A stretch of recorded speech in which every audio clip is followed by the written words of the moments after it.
জয় মা লক্ষ্মী দেবী নম। ঘটনা হচ্ছে যে প্রত্যেকেই চায় যে তার যেন কখনো ধনের কমি না হয়, অর্থাৎ অর্থের ঘাটতি যেন না হয়। প্রত্যেকেই কিছু না কিছু কোনো না কোনো সময় অভাবে কারোর কেটেছে, কারোর চলছে। এই অবস্থা থেকে আমরা ধনদেবী মা লক্ষ্মীর কৃপা যাতে হয় তার জন্যে আমরা অনেকে সাধনা করি। আর মন্ত্র সাধনা এবং পূজা বিধি যদি ঠিক করে করা যায়, মা লক্ষ্মী কিন্তু সদয় হন।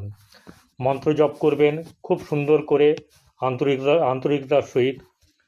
মন্ত্র হচ্ছে ওং নম হ্রিং শ্রীং ক্লিং চিন্তাহরি লক্ষ্মী মম গৃহে ধন চিন্তা দূরী করতু সাহা।